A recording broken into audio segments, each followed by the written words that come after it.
fun.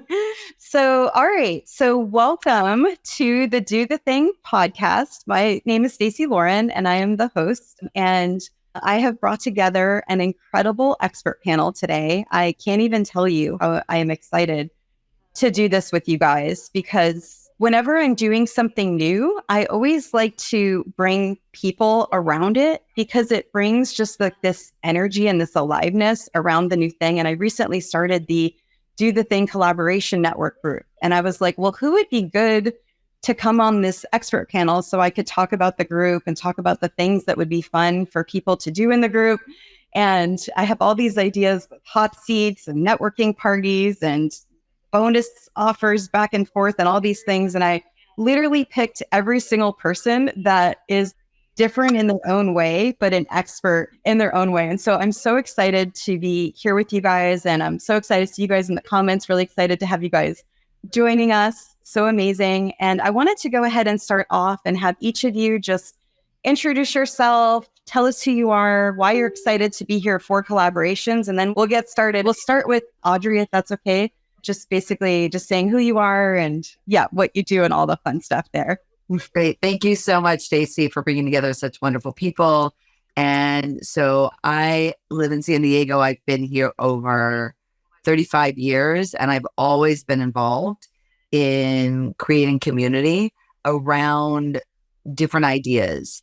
And I've been building tribes for many, many years, everything from related to issues related to the homeless, to the arts community, to politics. And over time, the network that I built was so diverse. The opportunity came to me to volunteer to be the organizer for TEDx San Diego, which is one of the oldest TEDx franchises in the world and one of the most prestigious. And it's an incredible opportunity where every year I'm able to find, and I, again, focus in my community in San Diego, people that have incredible ideas worth sharing that are really more than anything actions worth taking. And the way I go about it is tapping into this community network I built to find people who themselves have their own networks. So it's a network effect, not only where we'll put them on the global TEDx stage for their talk to go live, but also to really bring their community together. So when we have these big TEDx shows, which Stacey, you're going to be at our TEDx Women Moxie show, August 28th, we have an audience full of diverse communities coming together to celebrate diversity of ideas. Yeah, I'm so glad. And it's so exciting to have you here too right now. And just so you guys know, Audrey has an amazing TEDx talk where she talks about also just even matchmaking and just the connections of people in that way. And so I definitely encourage you guys to watch that as well. And Mo, we'd love to have you introduce yourself too. Thank you, Stacey. Great to be with you and great to be with you all. So I'll go back to my first job out of college. I was executive director of the Entrepreneurs Organization. And back then, to be a member, you had to be under 40 and have $1 million business. I worked there for 7 years. I fell in love with these things that we call forums, which is a peer group of roughly 8 people that meet in a confidential, trusting, safe environment where they could share anything and everything.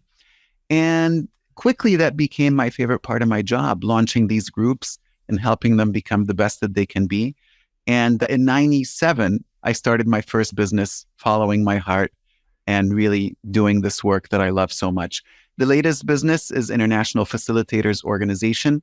And basically, we train facilitators and certify them to be able to carry out this peer group work in many, many organizations. And we're truly global. We have our next certification class starting tonight. And we have a guy coming from Israel, a woman coming from Taiwan, 2 women from Canada, 1 from Spain, and the rest are from the US. But we're building a global organization to really put something on the map here that will change people's lives. And just so everyone knows, when you're building community, creating a safe space is the key to be able to let people be seen, be heard, be able to share and really activate your voice in those conversations. And that's what I love about what you've created, is basically helping people create that safe space. And I mentioned it right before we went live, but I just signed up for your November to become a facilitator. So I'm really to have you. Thank you. Yes. So excited. And Alex, if you want to share. Yeah, sure. Hey, everybody. Alex Sanfilippo here. First and foremost, honored to be here. Love everything Stacey does. Do the Thing has just been growing, evolving, changing, but has just some of the best engagement. So I've seen it help a lot of people, myself included. I've learned a lot from this. So Stacey, thank you so much for sharing the stage. Some true experts here. So I'm honored to be in the room. Again, Alex Sanfilippo. My company is called podmatch.com. It's a service that automatically connects podcast guests and podcast hosts for interviews. I always like to say it works kind of like a dating app, but instead of connecting you for dates, it connects you for podcast interviews. The idea is, can we streamline all the administration between so you can just focus on doing the craft, right? Having the interview, the guest and the host being together in the room and really serving listeners together. That's what our heart's desire is for this thing. So super thankful to be here again. Thank you. Yeah, thank you so much. And just so you guys know, what's so great with Alex is because people in my community are using Podmatch. And what it does is, because he makes it so easy for you to find guests and for you to find podcasts to go on, you're able to stay in momentum with the things that you're doing because you're not painfully seeking out people. And so I love that for you because you're actually helping people do the thing, right? By creating that for them. And Niiamah, so excited to have you back again. We were just talking right before. Niiamah's been on, I think, 3 expert panels for this. And you always have great insight and expertise with it too. So yeah, I'd love to have you share about you. Well, Stacey, firstly, just thanks for keeping it invite me here. I always have a great time getting to meet the people that you bring in your world. And you're amazing at curating amazing conversations and amazing people. And so it's really an honor and pleasure to be here. Hi, everyone. My name is Niiamah Ashong. I'm the founder of Outliers Edge. And what we do here is we help people leverage what makes them different to make their biggest difference in the world. We do that by facilitating one conversation at a time with people so that they can come in and take the things about themselves that are extraordinary and bring them out into the world in a constructive, structured, and repeatable way. So that continues to grow out. So we work with different leaders and entrepreneurs to really hone in on what that truth is for them, and to do that and to bring it out in a way that's both courageous and consistent. So glad to have you here. Amazing. And Dr. Tuby, I'm so excited. Go ahead and introduce yourself to everyone. Hi, guys. I'm Dr. Tuby Akinlosotu, and I only put a business strategist there because that's one of my roles, but I have Above Only Leadership as one of my companies. I have Help Her Thrive, and I also have an event company called Finer Details Luxury Events. So you can see I wear many hats, but one of the reasons I chose the title business strategist is because I really do help entrepreneurs to scale and streamline operations through systems, strategy, and sales. And strategy, not just business, but strategy for themselves.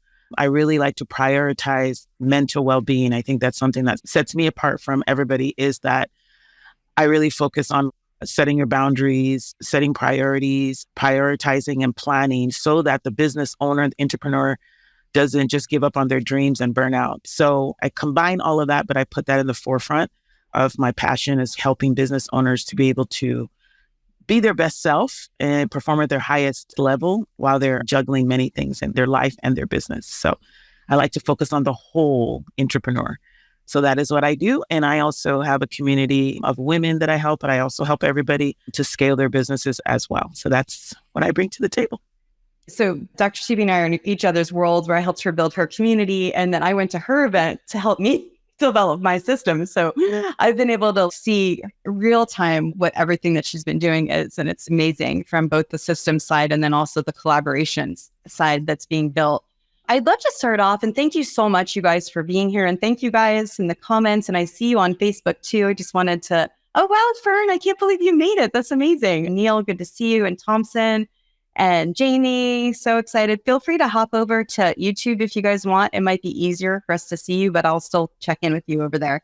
And so let's start off with just collaborations, right? So I started this new community. It's only been a few months ago, and it's already amazing where people are already doing stuff together. They're going on each other's podcasts. They're going in each other's communities. They're already joint venturing. Dr. Tuby, I think you even started a speaking masterclass now through the aliveness of everything. And so let's just kind of start off about what would be just some fun things to do in a space like that, where everyone's getting together for collaborations. And that was my point, right? I build my program right now. I'm doing a wealth experiment. I didn't want people that were going to join my wealth experiment program who were not focused on collaborations. I didn't want just people that wanted money. I wanted to come from a place of working together and partnerships. And so I'd love to just maybe hear if you have some thoughts on what could be fun to do in a space with people who are there to collaborate, grow their business, not do it alone, do it with other people. So feel free to we'll see how it works. I'll call on you if you want, but we'll see if we want a popcorn style, if that actually works for us. Alex, I'll have you go first. I feel it. I'm like, okay. Yeah, I didn't want to just jump right in, but I do have a thought on this. One of the things that I learned long ago about community, especially when it's full of like-minded individuals, it's to find a common problem to solve together. And doesn't mean to start a business together. It just means for sake of being able to work together to see where you all fit in, to problem solve together. One of the great examples of this is some of the biggest colleges, universities in the world, right? They have these studies they go do, which ends up changing in often ways like medical fields, it changes business. The idea that people have changes because of some sort of group project. And so I find finding a common thing to be able to, I say thing, because it could be anything, right? But something that everyone can kind of work together on, contribute a little bit, because each of us, even this panel here, we all have very different skills, which I love seeing. Again, totally honored to even be here. I would bring something different to the table than you, Stacey, or to you, Audrey. But we were solving a common problem on how do we make social media more impactful for people to leave more of a lasting impression, right? We could probably come up with something interesting. It's not necessarily shaping our business, but tells me, oh, Audrey thinks a little different than me, but in this way, I bet there's something there that we could collaborate on. So I find finding some sort of common problem to come up with a solution for, even just for the sake of creativity, seems to go a really long way.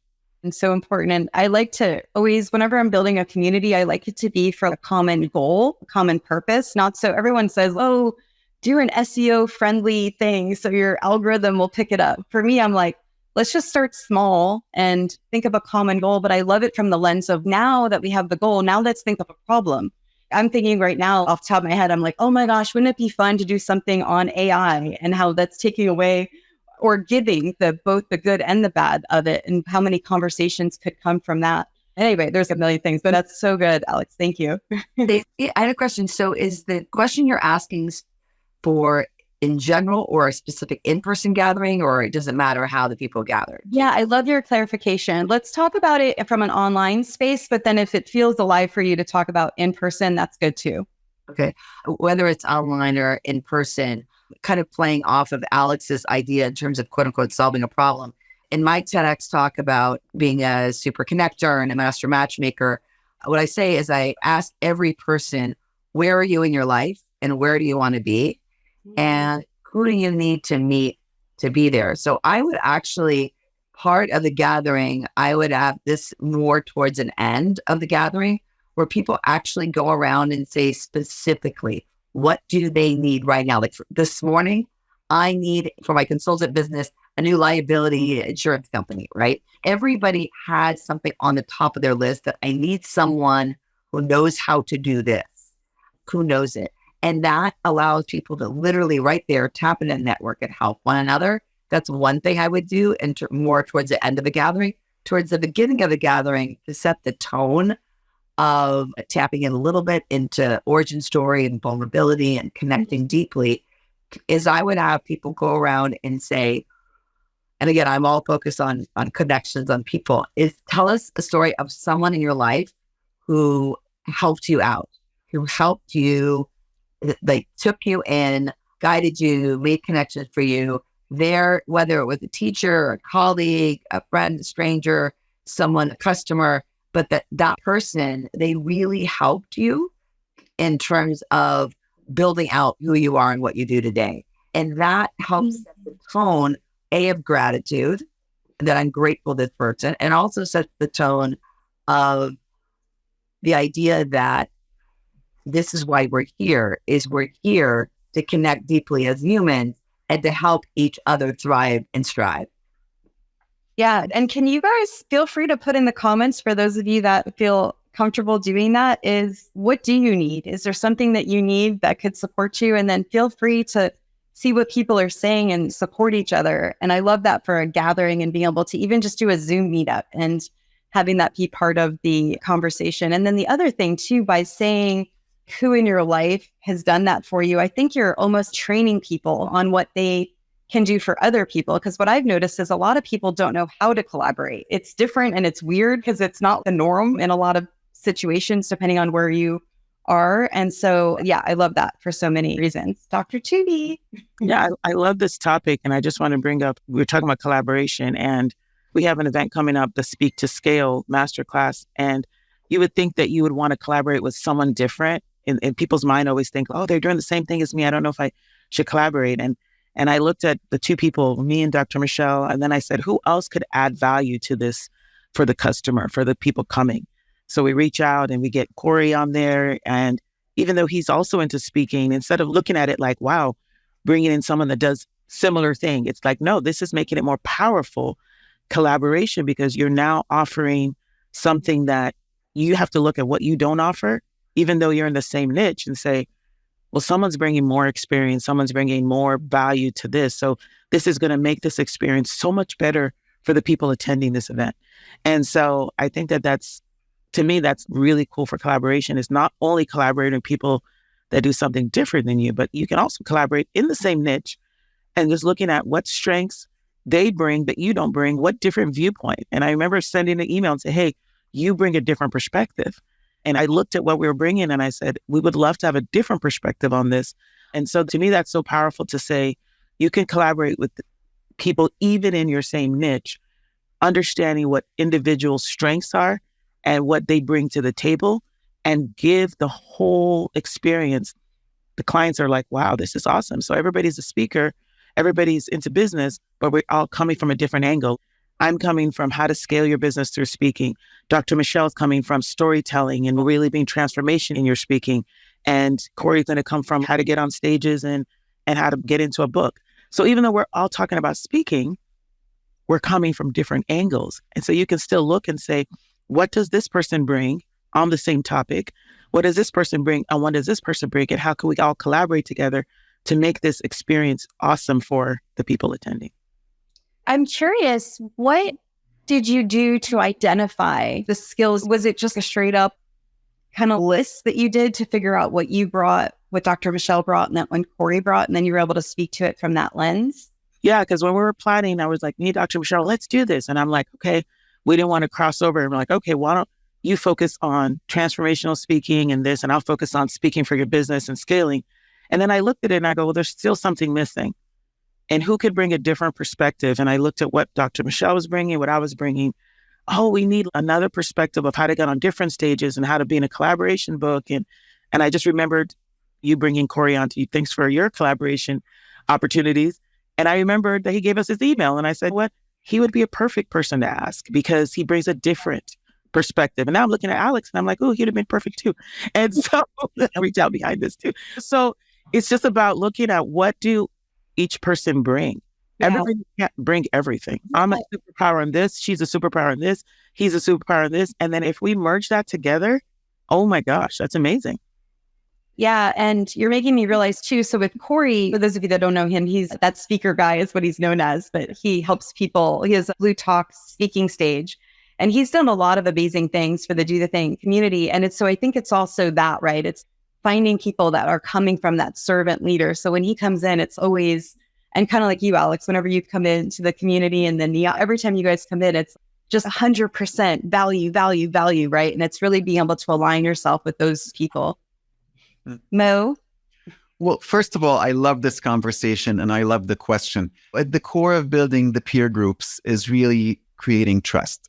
And the way we do that is by having opportunities for people to share openly, meaningfully. The more vulnerable you are, the more people connect to you at a very human level. But I heard your question to be more about fun.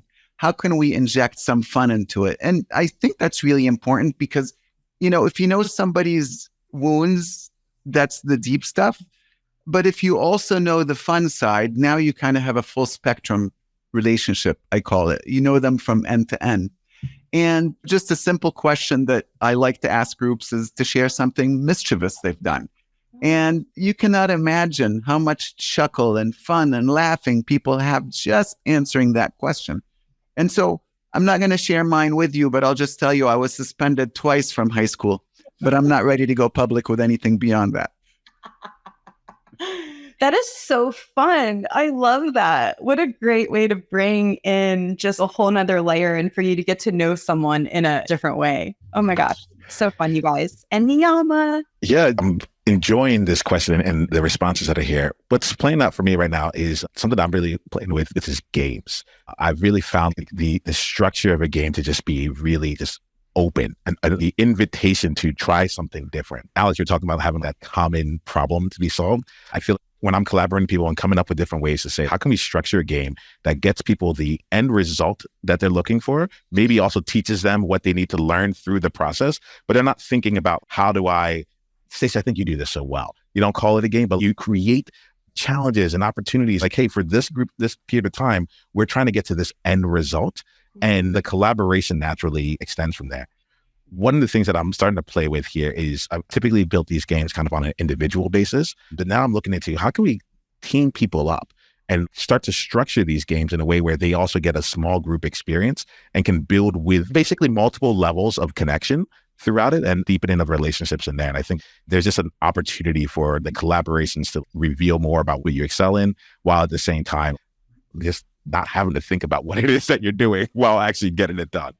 Yeah. And I love that. Just really, the reason why I started with the fun piece is because I think so many people are trapped in their computer and their hole and their own vacuum, right? And I don't think they realize, so many people don't realize how much fun you can have when you're able to play with other people and you're able to do things like this or do dares like I do in my groups. And I even played a tag game in there once. And it's like, how do you bring in the fun? And so I love that you all saw that. And then even with some of these just deeper questions of being able to open people up, right? And I think another beautiful part of that is really having that private space. So then people are having that freedom, that flexibility to be more of themselves and show that. So that way they're able to come from this place of just true, ultimate, I hate using the word authenticity, but it feels like I have to use it, authenticity and the real version of themselves. So anyway, yeah, thank you so much, you guys. I'd love to play with one of our people that are here. So we have Sue,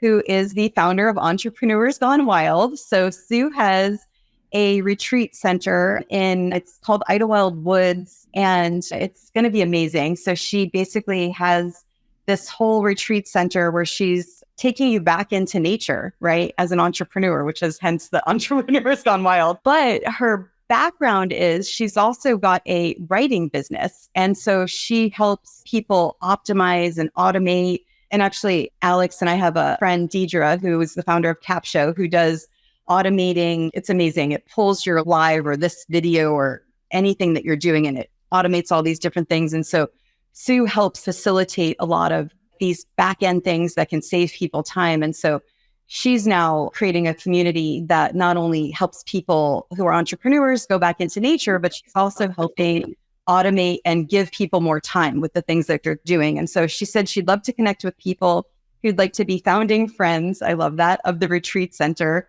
we're building, either as investors, first guests, or donors. So I'd love to hear maybe what kind of suggestions we have for Sue. And feel free, if you guys are in the comments, share your suggestions and things that you would like and that you have ideas for. So this is where it's fun, right? I want to go higher in my mind. In my mind, I'm like, who are people that she should connect with, or things or programs or organizations, or wherever we want to take this? I'm just kind of curious if you guys have any initial thoughts for Sue. I'd love to know where it is. Geography matters. Yeah. So, okay. Sue's going to kill me because I've been there physically, but I'm almost positive it's South Carolina. It's right on the border, I think, of North Carolina and South Carolina, but feel free to comment, Sue, because I'm pretty sure that's where it is. So it's got this beautiful river, and everywhere I went, pretty much, it's another, oh my gosh, that's there. It's just one of those things. And I think she's going to be building geodesic domes out there and using it just as a pure, just fun playground for entrepreneurs to kind of reset, recharge, but then also maybe even doing writing retreats and some different kind of retreats there. Sounds amazing. Can she share the link? Oh, yeah. Yeah. Share the link, Sue. Oh, Northeast Tennessee. I was totally off. I was totally off. A few borders down. You were in the right country. That's got to be worth something, right? It's so sad because I've physically been there, but I was in another state and then I drove over. So it's one of those things where I was driving through. Anyway, I won't make excuses. But yeah, feel free to share, anything. And then, Sue, share your link so everyone can see what you've got going on there. So Jackson said, sounds amazing. Investors and donors love learning and seeing the depth of the infrastructure and team involved. That's a really great idea. Having them come to the retreat center and being able to see what's there. I would suggest one of my favorite books is called Steal Like an Artist, which you can mostly pictures, which you can read while going to the bathroom. But really what it is there are no new ideas, but you just need to go out and see what else exists and then tweak it for your own. So if she hasn't done a competitive analysis yet of other entrepreneur retreat centers, I would just look and see what else they've done and then tweak it for herself. But absolutely, with something like that, that's so visceral, and she needs to have a gathering where there's people want to come out and they value what they pay for, that there is someone or an experience they want to have. But then the intention, very clearly, the intention of the gathering is this is a gathering to identify our founding members, and that people know that they're coming out, they're paying for the experience, but they know that they're going to come out either interested or not interested in being a founding member. So it's about researching what else has been done, having an event that is very, very intentional on the outcome is identifying that people want to be founding members, and then be very clear all throughout what is the value of being a founding member. That's what you can learn from these other retreat centers, is what value do they get? So that you're very clear about the value and very clear at the end about what they ask. So again, very clear intention, do your research, do your homework, be prepared, have a gathering. And so at the end, people are very clear. Are they in? Are they out? And Dr. Tuby? Yeah, I just love the name Entrepreneurs Gone Wild. And I think as entrepreneurs, when we pick names, there's a meaning behind that. Immediately when I heard that in my study, we talked about reducing burnout and how you build resilience. One of the major things was about outdoors. And that's one of the strategies I put in there was even in a personal life, when you can go outdoors and when you can even open the blinds and look at the light and go to mountains or whatever, and what that does for your body and your stress levels. As soon as I saw that, I was so interested because I know that entrepreneurs have a lot of stress. And to be able to focus on Entrepreneurs Gone Wild, I thought that was so intriguing. I would love to bring my business owners there to have a retreat, to release stress and come back and be the best versions of themselves. So I don't know what the full purpose is, but that's what I'm thinking in my head of what is the purpose and why does she call it that? And I think maybe just even talking about that, I think would draw the founding members to her, because people that are passionate about why did you call it that? And what is your purpose for this retreat? Because as entrepreneurs, we work so hard. We're always focused on the goals and the business and stuff. But for you to take that and say, we're going to go wild into the jungle or whatever we're going to be at, is shifting the focus. And I love the play on putting that together in the title as Entrepreneurs and Gone Wild, which means there's two sides. And you don't always have to focus on the entrepreneur side. Then you can focus on this side, which will do what? In turn, re-energize us so that we can focus more on this side. So I don't know if that's part of her thing. I'm just thinking that's what I see when I see the title. And I would love to have some more explanation on it, but I would think that that's an awesome idea to really focus on a retreat center that would focus on entrepreneurs being able to immerse themselves in the wild and in nature, and really what that does for your stress levels and for just resetting yourself. I think it's powerful.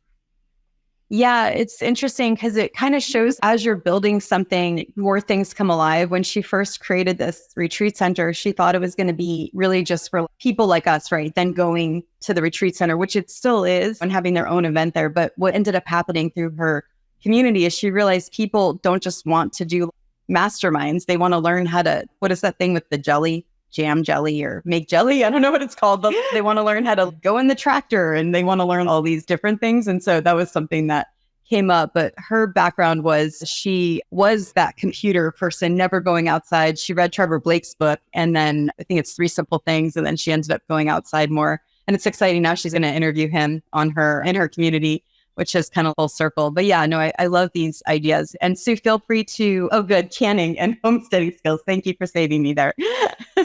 Oh, Can I jump in here? yeah, I'd love to. Yeah, I'm going to make this applicable for really anybody who's with us today. First off, love the name of it. Love what you got going on. One of the things I realized really early on with Podmatch is what's brought us the most recognition. And it wasn't what the software does. It was two people having a meaningful experience together and then going on to do something else. So what I mean by that is for many people, a podcast interview, if you are not media trained, haven't been on TV dozens of times, right? A podcast interview for two people is a meaningful experience. And so what I found is the real power behind what we do is we help foster meaningful experience. A podcast interview typically done remote is pretty low level when you compare it to something like Entrepreneurs Gone Wild, full on in nature, right? Because I always use the example of you don't forget who you went on a whitewater adventure with, right? When you live in Jacksonville, Florida, where everything's flat, we don't have whitewater adventures here, right? But anytime I've been, I can remember anyone I've ever been with because that was a meaningful experience. And the basis of all relationship is on the foundation of meaningful experience. And while I was listening, I just wrote down these other things I think that really apply to this whole idea. I promise this is related. I'll tie it all together in a second here. But consistency, transparency, and positivity. If you can find a way to bring people together consistently while they're in nature, right? And as long as you can have transparent moments that are focused on a positive mindset, so it doesn't go super negative all the time, right? Business is hard. That's okay. But focus on the positive, focus on the wins. When you can bring that together and then create a meaningful experience for those people, they're going to go home saying, that's the place where I got to meet Mo. I met Mo in nature, right? And we went on this adventure together and he saved my life by pulling me back into the raft and saved me from the whitewater, right? That meaningful experience is so important. So the better we can get at fostering that type of thing as a business, as an organization, as a nonprofit, whatever it is, the better we can get at making those experiences. The person never forgets where they were and who they met at that moment. And again, tying it back to what we've done in our business, people to this day, years later, like, man, Podmatch brought me to the business I have now. We didn't help with their business at all. They met somebody who they built that meaningful experience with, and they went on to do really great things together. So I encourage you, think about that's what you're really selling. You're selling the opportunity to create this new foundation of potential collaborations and really just leveling up a mindset with other like-minded individuals in one of the best places on earth, which is nature. Wow. And it actually reminds me of what I was saying right before we went live is because with Audrey, I'm going to be speaking at the TEDx event that she's organizing. And I decided to research peer networks. And that's how I ended up meeting Mo. So it's like, I always will look at Audrey and say, you're how I met Mo. And now I'm going to be a part of Mo's organization with one of those. So it's just interesting how that works, right? So forever that's embedded. So it's such a good point is you remember where something was birthed from. Yes. And thank you again, Audrey. Okay. Do you guys have anything else to add about Sue? And again, I love where this is expanding. And I feel like we're modeling right now what I really want to do in this community is just bring people in and then talk about different people and their businesses. And then it's relevant for everyone, right? Because we're starting to be able to see it. Oh, how can I apply this to mine as we're going through different people? So yeah, thanks for playing this with me. So anything else on Sue? I've got one more for us if you guys want. Okay. So we have Anne-Marie. She has a Facebook group. It's a community called Becoming Enough. She's a teacher. And so she's doing this just basically during the summer and then continue it on during the school year. But basically the community is going to be for women who feel unseen, unappreciated, have no voice. And the secret sauce is they are already enough. They just have to see it in themselves. How does she move this idea forward, or who do you think would be good for her to collaborate with, or their organizations or thoughts, or even maybe there's something new I've learned recently from my mentor, Eileen Wilder, which has been really fun. It's called a tuck-in offer, where she tucked one of my offers into her Black Card mastermind. And basically that's now exposing me to a whole nother person. And so it could be any of those ideas from people she could gift things to, people she could connect with, or just organizations, or anything that comes up for you right now would be great. So Stacey, one of the things that come in here is it's less of a specific idea, but it actually kind of speaks to the tuck-in offer here, which is when I think about collaborations and the difference between collaborations that have continued to grow versus a thing I did. One of the things that come in has been like, how do you continue to make it keep adding value or keep going from there? So when I hear the tuck-in element, it's you're coming in and every person that goes into this person's program now has an opportunity to potentially collaborate or be able to see with you. So I've been thinking about that. I think a lot of times people reach out for collaboration. It's a lot of one-off. And I think that they're missing one of the bigger opportunities that comes along with it. So I would be looking at this here in the space of being able to be seen here, whether you're reaching out to organizations, because everything works. If you come in with an awesome mission and a great energy, and Alex, you're saying positivity beforehand, you can bring in collaborators. You can find people to come and collaborate with. The question I would have is, what kind of things would you want to build behind to continue making sure that after that one-off thing, you can continue bringing people into each other's world? So I'll start with that here. I can bring in some more examples and such, and if there's any other feedback that comes in, I'm happy to expand on it. But I do think there's an element of, I see collaboration just being a little bit too narrow. Stacey, this is our third time collaborating with each other. We're continuing to do it. This has become a series. There's ongoing things. If you invite me to anything, I know about it. And if you're doing something, I'm sharing it out there proactively, because there's more fidelity to it than just the one-off. Yeah, actually, I'm remembering now, you're the one that I think even gave me the words co-creating, because as we collaborate. Oh, you brought it in. And I use that a lot now, which is funny now that I think about it. Yeah. So true. Okay. And Mo, thanks, Niiamah. Yeah, I mean, so this sounds very similar to a lot of the peer group work that we've done. And in the very beginning, one of the key things is to agree to some guidelines for how the group's going to operate, agree to what it means to have a safe environment, so that everybody feels safe and able to be open and really speak their truth. And then the rhythm. So typically these groups meet monthly, and having that monthly rhythm ensures exactly what we just heard in terms of their commitment to one another and keeping the dialogue and the connection going. Yeah, definitely the consistency is really speaking to me. And it sort of gives you that way of just knowing what to expect, right? So you're not having to think about what's going on. And Dr. Tuby?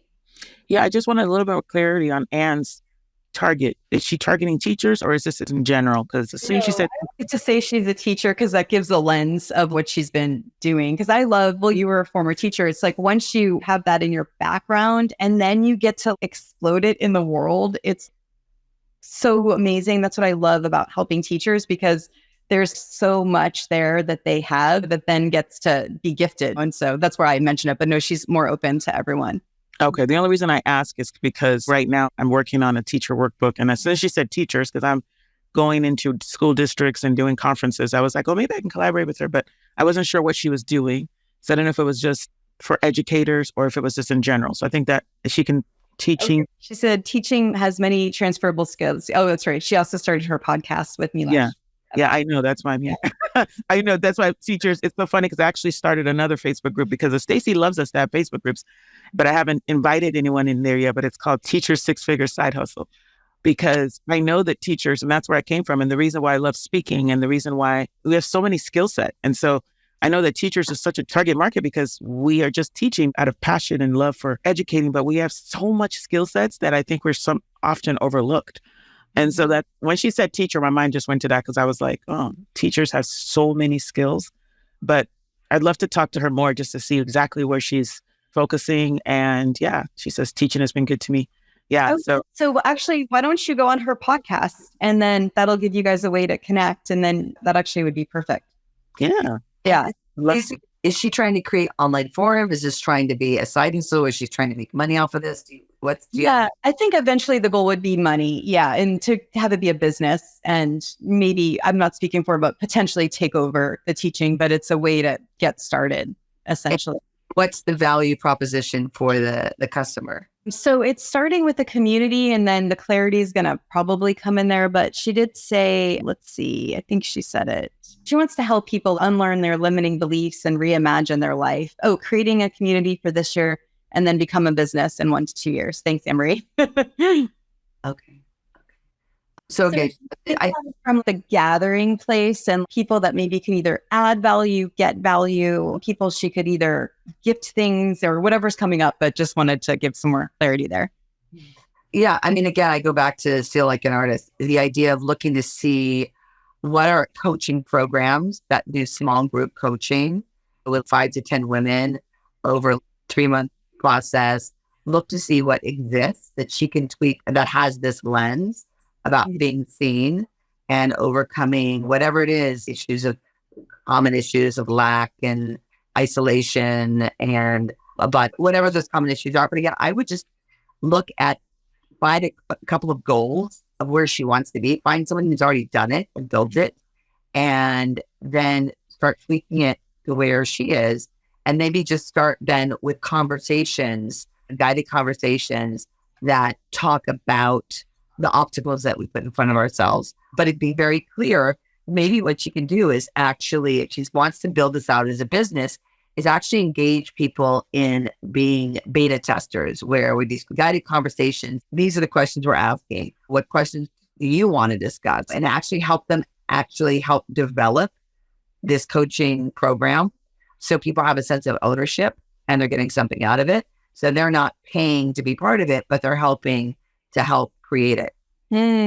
Love that. Yeah. And they're part of the process. They're getting more skin in it. Yeah. I feel more part of something really, and the belonging that comes with that. Yeah. I love that. Thank you. Anyone else? Anything? Yeah. I'm going to jump in here real quick. There's an old proverb that says, even a fool is considered wise if they keep their mouth shut. I was going to say kind of what Mo said, but nowhere near as good. So Mo, thank you for not letting me talk first, making me sound like an expert. But really important, something I just want to re-highlight that Mo said is it needs to be a place where people feel safe, right? That was just so key that Mo said that much more beautifully than I can. If you missed it, go back and re-listen to both, because it's true brilliance. But that's important, right? There's got to be a consistent meet, but it's got to be a safe space. And they have to know that if they're going to open up, this isn't going to get aired everywhere, right? They have to know that this stays here. So something else I'll add to this, for me, accountability is huge in my life. Every week, I give a report to people in my life about how I'm doing in 7 different areas. It goes from personal to fun to work, all through these things. And I just find accountability to be key. And I think if you can incorporate that from day one in the community aspect of, hey, what is the group holding you accountable for? Is it a limiting belief you need to overcome? Is it taking the first step to announce something? It doesn't have to be giant, just small steps on a weekly or monthly basis that then people would report on. I think if you just facilitate accountability alone and do it really well, that can go a really long way for people, because then they are saying, oh, I'm going to meet with Mo this week. So I told Mo I was going to do this last week, so I need to finish it, right? I need to get it done. And I've seen that for myself time and time again. Sunday morning when I'm sending out that report, sometimes I might stay up a little later than I need to finish something, because I'm like, I told everyone I was going to get this done. I better get it done. If not, they're the people in my life that will say, hey man, what's going on? You're not staying true to the commitment that you made. Not to beat me up, but I just think it's so important to consider that as well. Oh, Niiamah. Yeah, there's something that's coming to me right here, and I'm thinking about you, Anne Marie, and everything here, which is, we're talking about collaboration here today, and the question that's going to my mind is, to what end are you looking to collaborate? There's a lot of different opportunities, a lot of different options. So in this case here, are you looking to collaborate? First, I would spend some time seeing what's the goal that you have in mind. With the question that was put into this space right here, I don't think we know the specific goal. Are we helping you to get more people in? Are we helping you to make a business out of it? What are you looking to leverage collaboration for? I think that, and Audrey, you said right at the very beginning, what is it that you want? And being able to know that connection there really, helps us out as collaborators with you and helps other people know where to come in. But I also think it also gives you some space to say, where do I want to invest in, right? Am I looking for people to, for example, to say, I want to get 10 collaborators who each have their own networks of women who are already used to having powerful conversations, but may not feel seen, or maybe they're executive women in this space, so on and so forth. It gives you a chance to be able to bring in and say, in what spaces and what way do I want to have these kind of the collaborations there? And then what I would also say is just to make that kind of tangible, choose a number, 5, 10, whatever it is, and then come in and see, how can you create, Stacey, I was thinking about what you said with the tuck-in offer. What's an offer, or what's a value add that you can bring with those collaborators so that it's like, it just makes sense. What do they get through collaboration with you on it? All right, cool, Anne-Marie, I'm seeing your comment to this here. All right, cool. Yeah, bring it. Is where I'll go with it. Looks like you got what you needed from that. Thanks.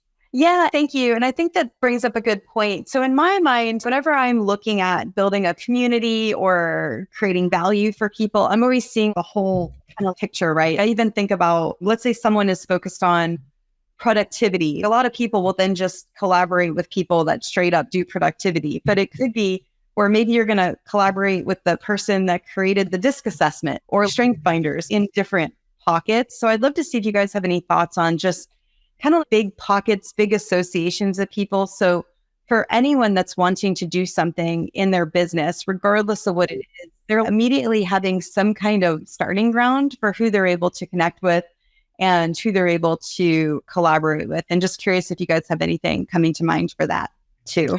I definitely think that whenever you first start, whatever you represent is what the world sees. And I'm still, honestly, the only thing I hear when I hear Anne-Marie, she's a teacher. So I'm still trying to figure out what she actually does. Because for instance, I just had someone connect me with 3 people this week. Never asked them to. And they were like, oh, Dr. Tuby's into women empowerment. Oh, she loves it. And it's like, how do they know that? I didn't even tell them that. It's just what they saw, right? And so I think whatever we represent out there is what helps people to help us connect and collaborate. And I think that, and I'm not sure, and I could probably need to go on Anne-Marie's page to see if she shared her story, to see what is she actually saying. Because I think sometimes we're making collaboration harder than it is. Sometimes it's just us being out there and speaking our truth and speaking what we do and what we represent. And people automatically go, oh, you've done it to me, Stacey, many times. I want to introduce you to this person. And this person is like, oh, I know that, and then you're on things like this and you're hearing what someone does or stands for. And you're like, oh, that would be an awesome collaboration that we could do. But I think sometimes when we're not clear on what we do, or questions like, what do you do? What are you trying to get out of this? When there's too many questions, I think we don't know how to collaborate. Because I still don't know how to collaborate. Right now, the first thing I thought was, oh, I'm going into, school's about to start. Tomorrow's my son's first day. I'm going into tons of school districts this week or next week with my dissertation and just helping teachers and stuff. And immediately when you said teacher, because you keep saying teacher every time. So I automatically think she's helping teachers. Right. So I need to know what she does and what she represents. And sometimes we attach ourselves to our work role. But it looks like she's looking more beyond being a teacher, which a lot of times that's why teachers go out and do all this stuff, is because there's a lot they have in them. But if all we ever hear is she's a teacher, she's a teacher, she's a teacher, I don't know how to collaborate with her, because I'm trying to collaborate with her in the education field. And someone else even put there, oh, I'd love to go in there. I'm in the education field. So they're also thinking education when they hear her, right? So me, I need some more clarity. Yeah. I need clarity on what does Anne-Marie community, what is the purpose, and what is she looking for? I think what you are showing me too, and thank you. Yeah, I think when you guys do your interview, that'll help that part of it. And it's really helpful for me to see. So when I do these kind of hot seat kind of things, these ideas, I have to probably bring the person on. So then it'll help us help them more. So that's actually, this is really helpful just generally. But what I wanted to just add is, Dr. Tuby, what you just showed is how powerful noticing the things you're doing are. You mentioning, I'm going to school districts now. Okay, I'm going to talk to teachers. I'm thinking of Alex, who's another community we're building, Mom's Meadow. And well, that would be so cool for her to connect with school districts. She's taking her kids to school and be like, oh, by the way, I've just started this new community. It's actually helping people. Again, I'm changing the topic because I think we're trying to generalize right now. But her community is really about helping kids get off of tech and play more with real stuff. And so what you're showing me, and I think showing everyone, is how important this idea is of noticing what is in your life already and what you're already doing, and then how you can connect that dot with the things that you're doing. And Alex, I think I saw your hand raised. Yeah, I mean, I can't help myself. As Stacey, I'm logging off in a moment here, which I'm sorry I couldn't be around the entire time, but this has been a real gift. I did want to go back to this collaboration idea. I'll quickly share my story with collaboration. When I first started Podmatch, I started getting a lot of opportunity. A lot of people wanted to collaborate, a lot of people wanting to chat about it and stuff. And I got to the point where it was kind of like the conversations were having a lot. So I was like, let me put them all in one day this week and see what happens. So I was like, I'll save them until Friday and I'll do them all on Friday. I had 25 back-to-back calls, which I never recommend. Wow. I'm from a sales background, so I was like, I can do this, but it was all day. And I remember leaving, and I'm a big-time extrovert. I get usually energized by chatting with people. I was completely drained, just exhausted at the end of the day. I was supposed to be meeting up with friends. And for the first time, I was like, I really just don't want to go. And what I've realized through that is that collaboration without action is only conversation. And I found that I was just having conversations with people. There was no direction. There was no clear directive as to where it is that we wanted to go with it. And so since then, what I've done is I've honed in my own collaboration requirements. I don't know what to call it. That's what I'll call it. But basically, here's what I'm looking for. And I send people to this before we're able to get on a call, because I want to see, okay, are we just collaborating in general, or is there something specific that fits what I'm looking for, my team's looking for, or that will really serve our community? And so I don't get on calls just to have a conversation, see where it goes. I try to avoid them. I don't do that to be rude. I just know that I can't serve the people I'm supposed to serve if I'm always just having conversation with people that maybe don't fit the way I'm really showing up. And I know that I'm about to leave, but I don't mean to drop a bomb on everybody, but that's really my thought on this whole idea of collaboration. Love it, Alex. Thank you. Yeah, it ties to what Dr. Tuby said. You got to have a mission. You got to have a purpose, and be clear and agree upon it. And please send that doc if you're open to it, Alex. I would love to see it. Yeah, thanks for joining too. I appreciate it. Bye. All right, everybody. Thank you so much. This is an incredible panel. Again, honored to be here. Take care, everybody. Thank you. Because Dr. Tuby and I were sending messages about this same exact thing this morning, is sometimes as you put yourself out there, and that's kind of the situation we're both in right now, everyone wants to collaborate with us. That's the future problem of putting yourself. And so there is some decision criteria that you're wanting to do. But I love this lens of this is actually specifically what I'm looking for. And so, yeah, I'd love to hear you add on that too. Yeah, I love what he said. And I feel bad that he said it right before he left. But I was just like, that's the whole point. Is I'm someone like that too. It's like, okay, we are so busy. We all want to collaborate, but what is the purpose of this meeting, right? And I'm like, even when I reached out to Corey, I was straight to the point. I got a response in 2 emails. It's like, hey, I met you on Stacey's thing. I'm doing this thing. You bring a different perspective. I'm looking for this, and that. Straight to the point, right? And just like, I'm looking to collaborate because of this. And he knew the purpose. He knew what it is. We went into logistics, and in 4 emails, everything, 2 to 3 emails, few clarifying questions, the dates, this and that, we were set. Because there's a purpose to the reason I'm reaching out for this collaboration, right? And I've looked, and I think that you bring a perspective that me and Dr. Michelle don't bring. I'd love for you to be a judge on our speaker competition. I'd love for you to bring the perspective of this. And I brought out what I felt were his strengths and what our strengths was. I put it in the email, and I showed him how the collaboration would work. Mm-hmm. And I was like, me and Dr. Michelle are focusing on this. I would love to bring you in and focus on this. And he's like, oh, where's it at? What's the dates? And it was like, oh, that's awesome, because I'm highlighting why is this collaboration important, right? Mm-hmm. So just people just saying, hey, let's collaborate. And then you're like, okay, we'll collaborate for what? What's the purpose? What do you bring? What do I bring? Yeah, I think we need to think this through.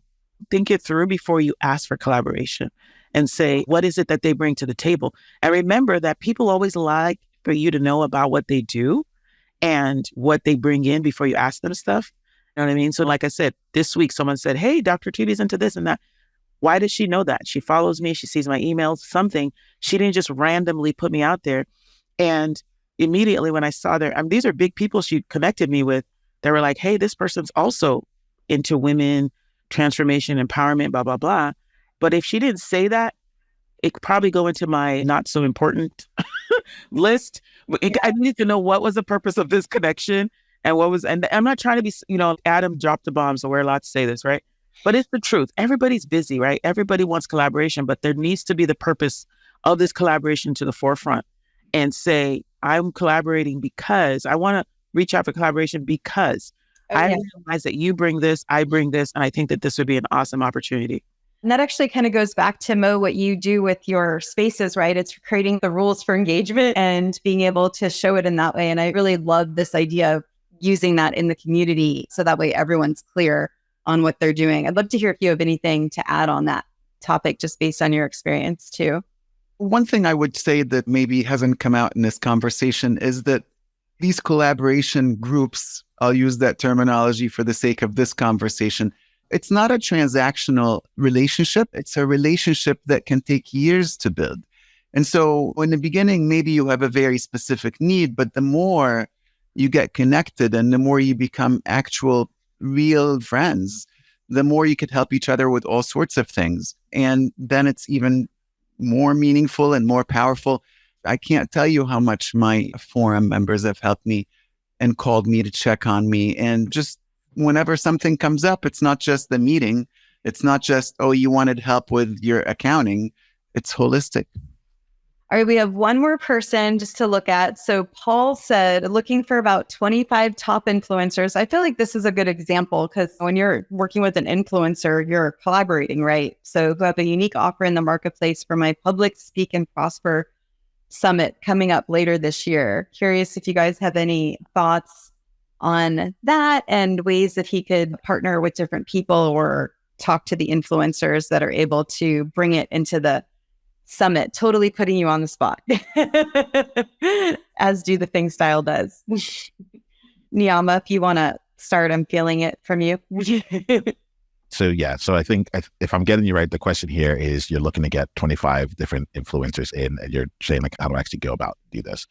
Right now, my thing here becomes you have the words who have a unique offer in the marketplace. And my question for you would be, what's your unique offer for the people who come onto the summit?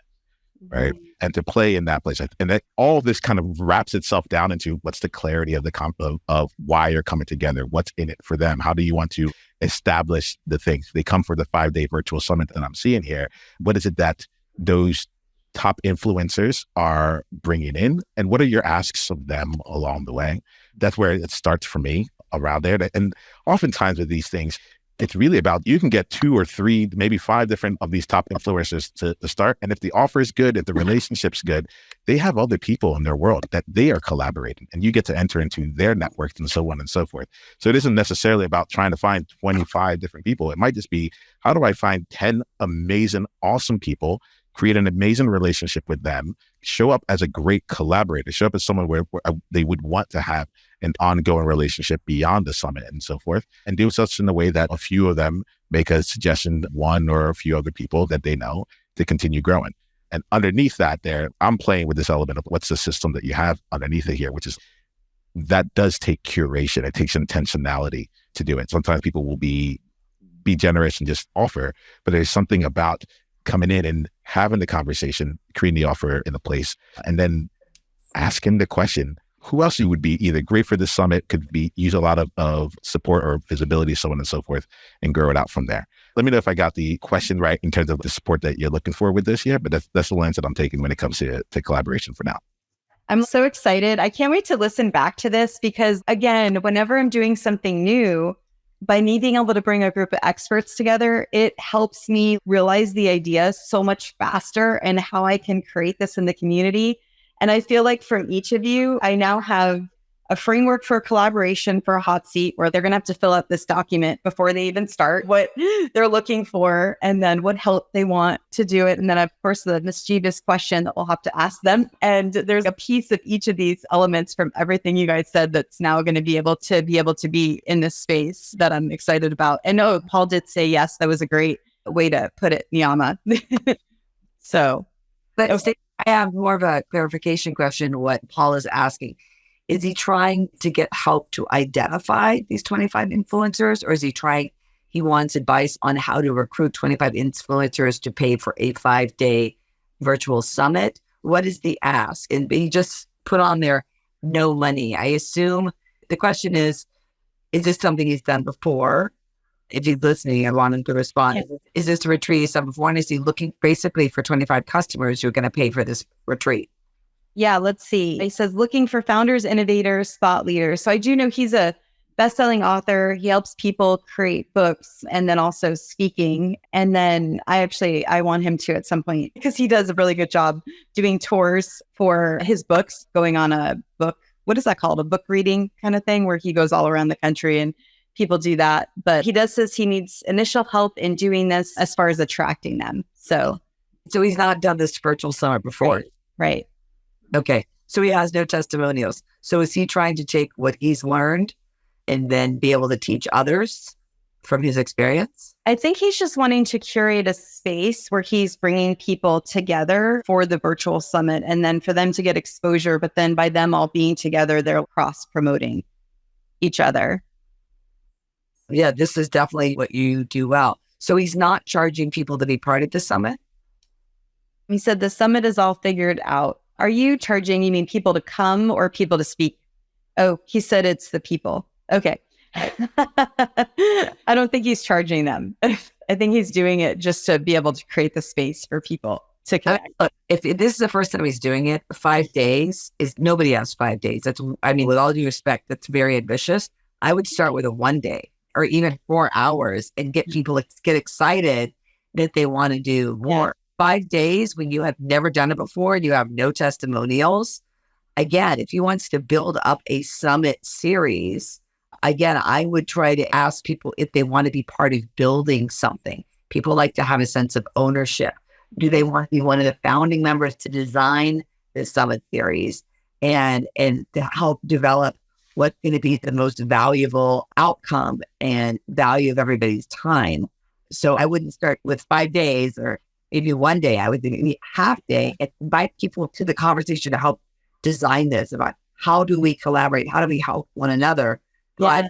Need to learn from one another, and actually have a very clear agenda of what are the specific things they're going to be discussing and helping what he'll share and what everybody else can either ask questions or share their expertise.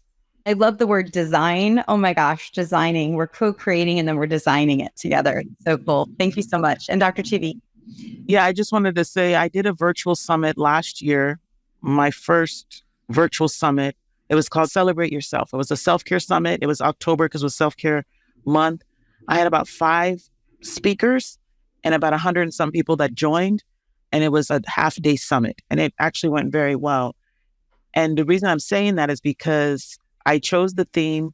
I reached out to the people that I felt, since it was a women's self-care summit, I reached out to medical doctor. I had a medical doctor on there. I had a global leader on there. I had an author. I had a skincare person, whatever.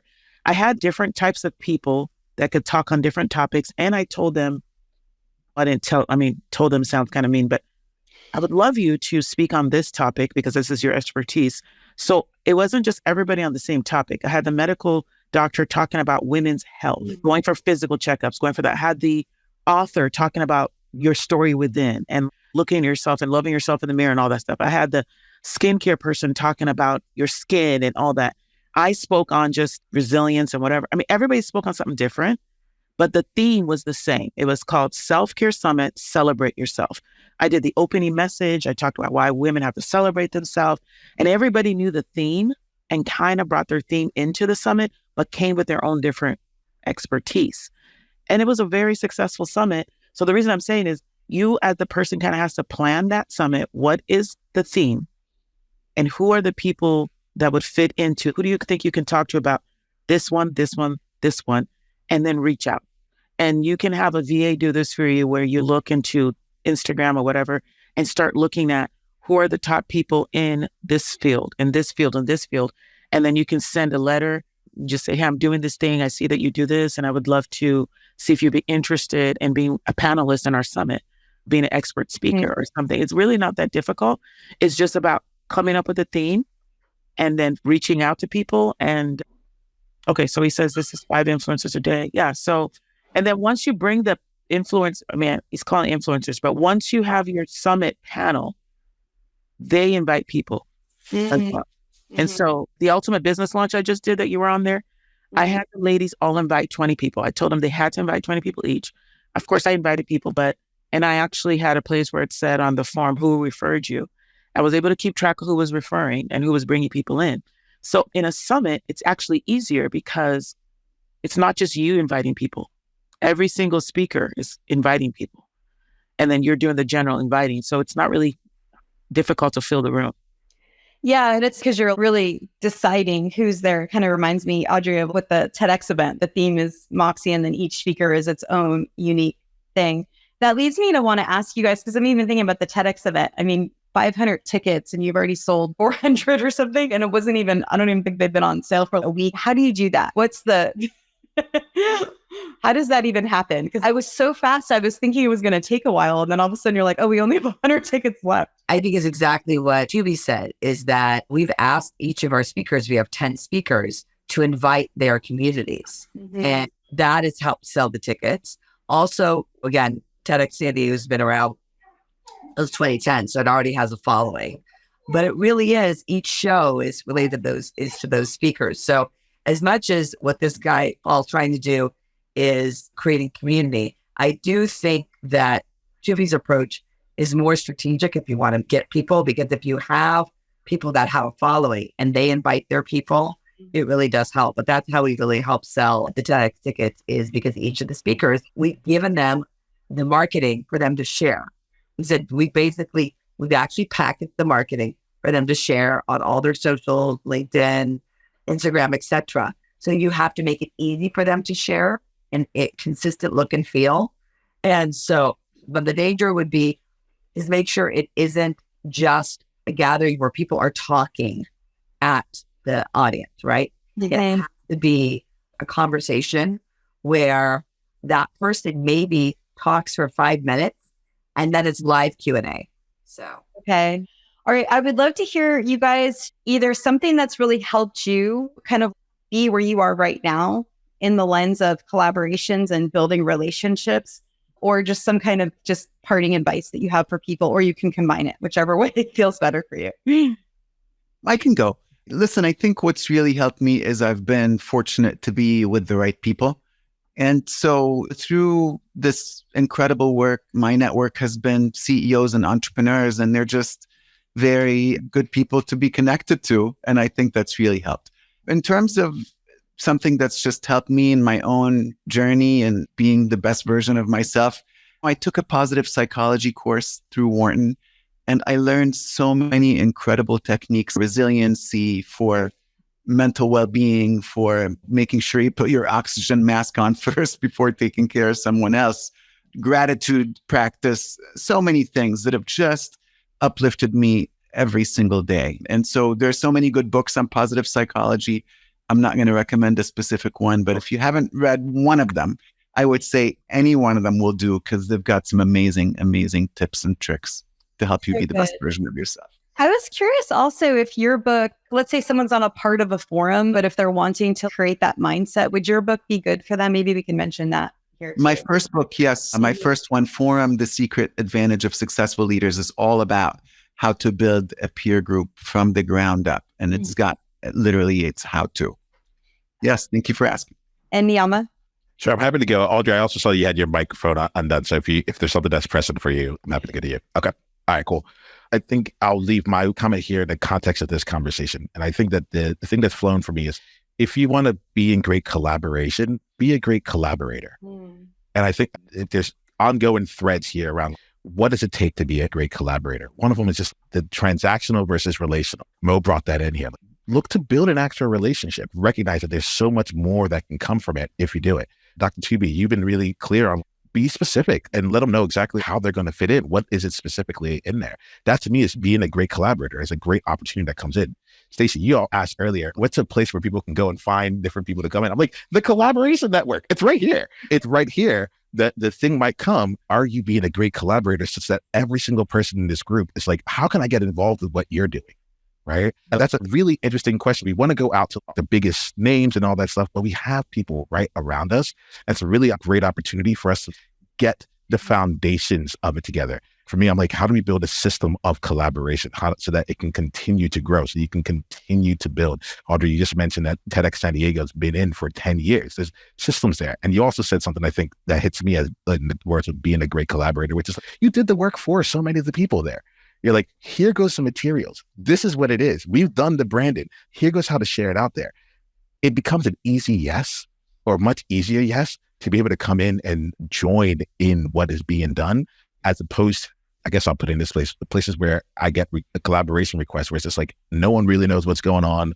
No one really has a thing that they really want to get done. They just know that if they collaborate, something could happen. And maybe this would be the magic jackpot one. It's like, I say, take this thing seriously and really show up and say, this is what it means to be in partnership. This is what it means to be in collaboration. This is what it means to be a co-creator with me, and go with that. So that's where I would come in with it. Have fun for sure. And have the best fun. Make it awesome. And I just feel there's a lot that can come from that. Oh my gosh, I'm wanting to do a challenge around this after the TEDx talk. I'm waiting till September. Audrey. Okay, I'm going to take the fun out of it. Sorry. Okay, so collaborating ideas is great, but if you're going to go into business with someone, all right, absolutely, 100% trust no one. You have to get a partnership agreement. I don't care how long you've known this person or if it's a relative, whatever. Also, listen to your gut.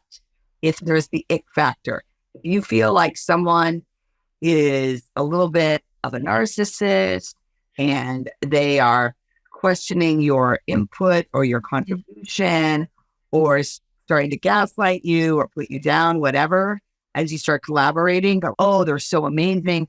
I really need their name on this, or I really want to work with them. Listen to your gut. If someone is messing with your head, get out fast. And if you're going to do business with someone, doesn't matter. Get a small business attorney. Always, always, always have a contract. Anything that can relate to money, I don't care what it is, you will get screwed You will have pain if you don't do this. I'm speaking from experience. That's it. I'm so glad you shared that because, yeah, it's so easy to have the good side of it, but to know when to get out is just as important as being able to know when to get in. So, and for those of you in Do the Thing, we do have an attorney that we recommend, just so you guys know, if you want her info, I can send it to you. So thanks, Audrey. And Mo, did you? I was going to say with a buy-sell agreement. So I love what Audrey says, but getting out of a partnership in advance needs a buy-sell agreement of here's how it's going to go. Otherwise, there's no agreement. It's like it's enough for business. Yes. And Dr. Tuby? Yeah, I'm happy you said that, Audrey, because it's the truth about it. I remember when I did my last thing, I sent one of the people that thought we were, I'm not saying we're not friends, but I sent a 11-page contract. She's like, what the heck? But it was just to protect us and everything like that. But I wanted to say before that I see a lot of comments about relational and transactional. And I wanted to just give this analogy about the fact that it's just like when you first start dating versus a marriage. When you first start dating someone, especially if you're coming out of a bad relationship or, you know what I mean, you have trauma or whatever, you're a little bit guarded. And anyone coming to you that says, hey, I want to be in a relationship with you, you're kind of looking and saying, okay, what do they add to my life? And what do they want from me? And things like that. When you get into a marriage and a committed marriage, we know that people say 50-50, but it's not 50-50. I've been married for going on 18 years. There's times where it's 80-20. There's times where it's whatever. You know that person has your back, that there's love. It's no longer transactional, whatever. But you're a little bit guarded in the beginning. And I'm bringing this up for collaboration because sometimes you collaborate with people that you've already had a relationship with. That's different. It's like, hey, we know we have each other's back. Like Dr. Michelle and I, it was quick. But somebody reached out to me the other day and said, hey, I would love to collaborate with you. And then she tells me what she wants me to do and what she wants from me. And I told her, I said, collaboration benefits both parties. Okay. When you're coming to a collaboration, you can't just tell me that you want to offer me something. And I said, oh, I don't need that. And she goes, oh, I guess that's not a priority. And I said, no, it is a priority, but you need to ask me what I want if you want to collaborate with me. At this time, what I want is if we want to collaborate, I would like this in exchange for this. Now, there's not a relationship there for her to just come in and say what she's going to give me and what I'm going to give her, because we haven't built that trust. We haven't built that relationship.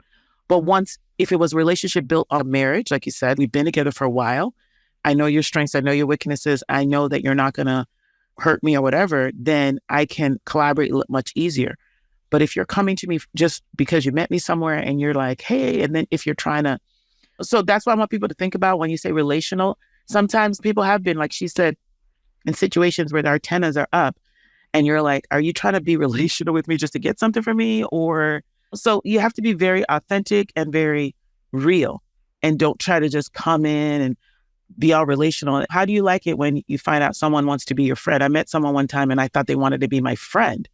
And I was doing all this and I was excited just to find out all she wanted to do was sell me something. I'd rather just not, that's all you want. That's just me. I rather just know. I don't want to invest in this like, oh, I thought I just met someone, we could be friends. We have so much in common, just to find out that the only thing you wanted was this. Mm-hmm. So you have to be very careful. And some people have been burnt. So you have to be very careful in this collaboration play. Are you coming from a relational, and do you have the right to come from a relational place? And if you don't know someone and you're introduced from someone else, I feel like you just get to the point, you're nice about it, but it's like, hey, everybody knows the reason I'm asking. I saw that you have these skills. I would love to bring you on if you're open to it. What's your fee, whatever. I never expect someone to do stuff for free. I ask because if they want to do for free, they'll say so. And so that's just my rule. And so I don't want people to think that there's people pleasers out there too that feel this is a very difficult thing for them. And then they get to the wall, they don't know how to say no and all that. So it's a very interesting thing that you have to maneuver. Yeah, I'm laughing because you were very clear with me that you do not want it for free when I'm giving something for your community. So, well, thank you so much, guys. This has been amazing. I literally have created a challenge from this and now also a framework for the community. And that was what my goal is. And I'm so thankful for you guys joining us. Really appreciate you coming on and doing this. And I feel like by seeing these different examples, it really helped bring the specificity, whatever the word is, what I'm trying to say, and the questions to be able to really create the space for anyone to be able to do that. So I'm seeing a lot more fun stuff like this in the community. So I am super grateful for each of you. Any parting little piece you want to just add on of excitement before we say goodbye? I would say if it isn't fun, Yes. why do it? Yes. Thank you. That's a great way to end. All right, you guys, do the thing. Don't wait for opportunity. Create it. I will give you all their info in the show notes and make sure you guys know how to contact everybody that was part of this. Thank you so much, you guys. Thank Bye. you. Thank you so much, Stacey. Bye. Thanks all.